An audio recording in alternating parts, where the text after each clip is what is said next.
కమల్ హాసన్ సారిక తమిళ సినిమాలో నటిస్తున్న క్రమంలో ప్రేమలో పడి పెళ్లి చేసుకోకుండా సహజీవనం చేశారు. పెళ్లికి ముందే శృతి హాసన్ కడుపులో పడిన సంగతి మనందరికీ తెలిసింది. కమల్ ఎక్కువ కాలం ఎవరితో కలిసి ఉండలేడు. పైగా పెళ్లిపై తనకు నమ్మకం లేదు అంటూ ఎన్నోసార్లు మీడియా ముందు చెప్పాడు. అతనికి ప్రేమ పుట్టడం, అది మరొకరిపైకి మలడం వెనతో పెట్టిన విద్య. ఇక కమల్ హాసన్ ప్రేమ విషయాలపై ఇప్పటికే ఎన్నో ఆర్టికల్స్ వచ్చినా ఎప్పటికప్పుడు కొత్త విషయాలు బయటకు వస్తూనే ఉన్నాయి. ఇక రీసెంట్ గా సారికతో ప్రేమ పెళ్లి విడాకులు మరికొన్ని విషయాలు వెలుగులోకి వచ్చాయి. సారికతో పెళ్లై 12 ఏళ్లకు సిమ్రాన్ తో మరోమారు ప్రేమలో పడ్డారు.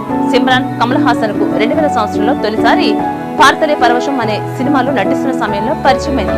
అక్కడే వారిద్దరూ ప్రేమలో కూడా పడ్డారు. ఇక అమ్మాయిలను పట్టాయించడం కమలకు పెద్ద విషయం ఏమీ కాదు కాబట్టి తొలి సినిమాతోనే ప్రేమలో పడ్డారు. ఆ సమయంలో వారి బంధం కూడా గట్టిపడింది. దాంతో ఈ విషయం మీడియాతో పాటు సారికకు కూడా తెలిసిపోయింది.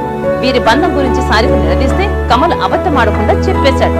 అతడు కమలుడు కాబట్టి ఏది దాచుకోడు. కానీ సారిక అన్ని వదిలేసి అతనితో ప్రయాణం మొదలుపెట్టింది. అందుకే ఆమెకు కమల్ మరియు పిల్లలు తప్ప మరో ప్రపంచం లేదు. అందుకే కమల్ హాసన్ తో బంధం నిలుపుకోవాలని చాలా ప్రయత్నం చేసింది. అయినా అతనిలో మార్పు రాకపోవడంతో ఒకసారి బాల్కనీ నుంచి కిందకు దూకేసిందట.